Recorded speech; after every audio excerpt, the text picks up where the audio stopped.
Y'all, today I'm gonna be showing y'all how to replace a leaky shutoff valve. You can see right here we got this old school shutoff valve. It's dripping slowly. They got this water here, so we're gonna get this swapped out real quick. Luckily for us, it's an old copper pipe, so this is gonna be real easy. First thing we did was shut off the water to the whole house. I'm gonna just turn on this water to make sure everything's shut off.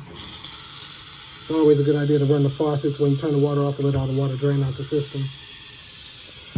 You can hear it, but there's no water coming out. Now that we got our water shut off, all we need is the wrench, the pipe cutter, and the SharkBite connection for the shutoff valve. I'll put a link to where I got all this stuff in the description below. All right, this is real simple, y'all. We're gonna take our pliers and we're gonna disconnect the supply line from the shutoff valve. Just remember when you're twisting, if you twist it right, it's not gonna be right, so make a left. Lefty-loosey, righty-tighty. Little joke for you guys, but remember, turn it to the left to loosen it. Once you unscrew the nut, you should be able to disconnect the supply line. All right, so it's not a lot of space here, but we don't need a lot of space. We just need to be able to cut right there so we can disconnect the old shutoff valve. This is an adjustable pipe cutter. It adjusts to fit any size pipe up to 3/4 inches by adjusting this knob on the end. Once you get the pipe cutter adjusted and positioned where you want it to be, you're just gonna keep twisting the cutter around the pipe. When it starts to feel a little loose, just twist the knob to make the cutter a little tighter. You might have to do that a few times.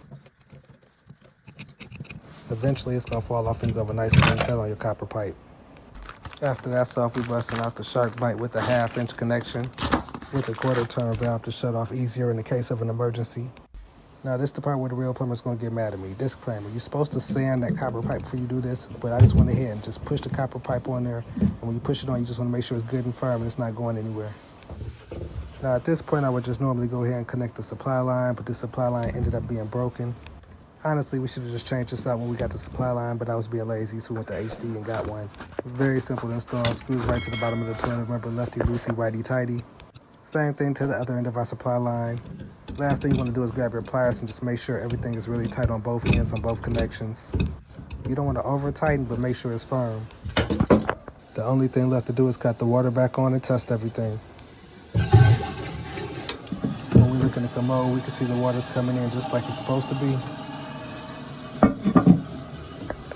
And the new shutoff valve is free of leaks.